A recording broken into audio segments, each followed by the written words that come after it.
This footage is not matching at all. Welcome to Ranger Reviews, a web series we look at episodes of the TV show Power Rangers and then discuss them. Today we're exploring the third episode of the show Power Rangers Turbo, as well as the 208th episode overall, titled Shifting the Turbo Part 3. We begin this episode at the damn racetrack again. I mean, this is the exact same footage we have seen already. At the youth center, the other teen rangers are talking about how they hope Tommy's having fun. Kat says that she just got a student teaching assignment and she's going to be working with the incoming freshman for Angel Grove. Speaking of which, Principal Kaplan shows up telling Justin that he's a bit of a prodigy and he got placed into Angel Grove High, so he'll be starting there this fall. They congratulate him and he says, "Thanks," awkwardly. Well, on the ship, Rygog is talking about how the Earth is about to be totally defenseless and they're surrounded by riches. Divatox tells Rygog to prepare a big attack on Angel Grove. Justin's like super nervous to be going into high school because he says he's too short to even reach a locker. They tell him to chill out, but then their communicators beep and they leave. At the power chamber, Larago's there meeting with the Rangers. Tanya tells him he didn't have to travel all this way just for their graduation. Ooh, awkward. Zordon says there's more to it, and Alpha's like robot crying, which makes Kat ask what the hell is going on, because same. Zordon then explains that Larago has come to give Zordon his freedom so that he can return to his home planet to join with his own family. Bitch, Zordon got a family! He says it has come time to say farewell. On the ship, Porto has important news for Divatox and he tells her that he's found another being coming through the wormhole towards Earth.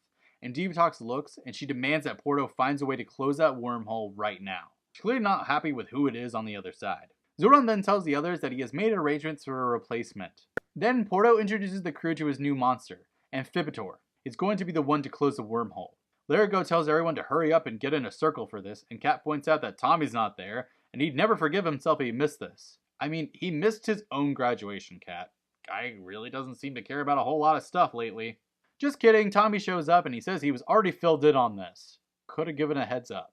Larago begins the ceremony via sparking up his key, and Zordon says goodbye. Meanwhile, Amphibitor is starting up a device that fires a green beam into the sky, hitting the wormhole. The alarms start going off and they find out about the wormhole closing. For a moment, Zordon and Alpha say that maybe they'll just have to stay then. They then see that Elgar is driving a damn demon car towards Angel Grove.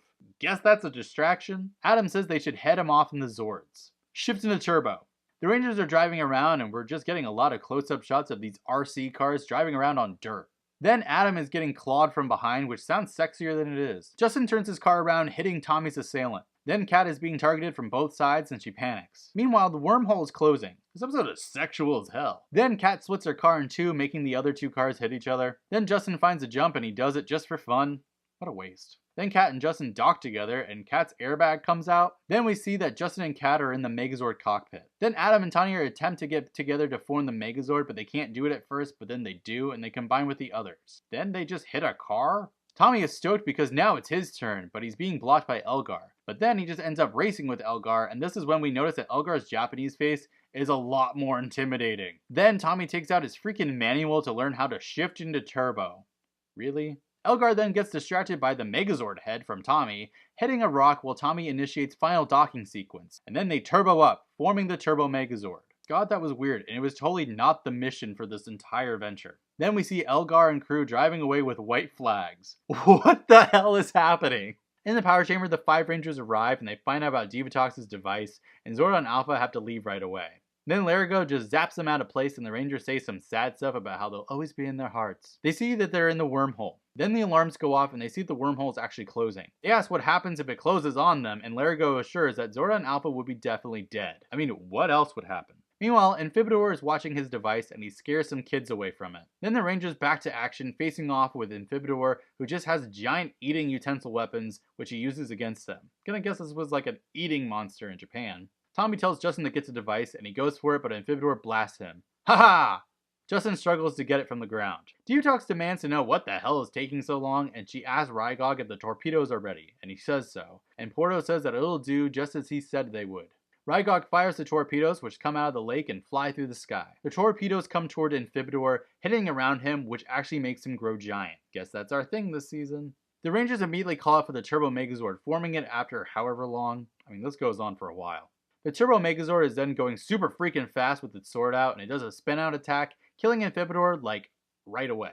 and then they pose at sunset about how awesome they just did despite it still being day. This somehow stopped the device, and back at the power chamber, we see that Zordon and Alpha made it through. Larigo says that they're safe, so he just leaves. I mean, that was rude, Larigo. The Rangers then realize that they're totally without guidance now.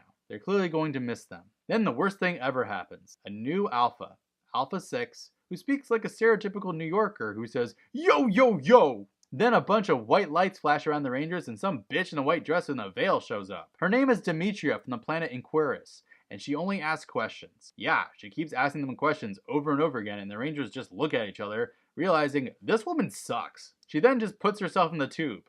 Girl.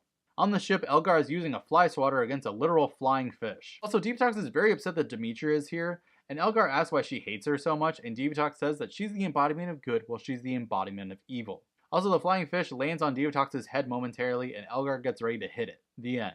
This entire premiere is like real rough. I mean, why Zordon and Alpha? Why do they have to leave? Can we please have them back? Demetria and Alpha 6 suck. It really feels like they were trying to reinvent the entire show via this season, and then they overcorrected it. Like, they just needed to add like maybe 1 or 2 of these changes, not all of them at once. Now I'm overwhelmed with all these weird creative decisions that make absolutely no sense. Honestly, the only thing that's kind of saving these episodes is Elgar's personality. Everything else was weird, and I have a feeling that's going to be the best way to describe Turbo in general. Just weird as hell. So how will next time go? Better? More coherent? Or just as weird? Find out next time, but until then, may the power protect you.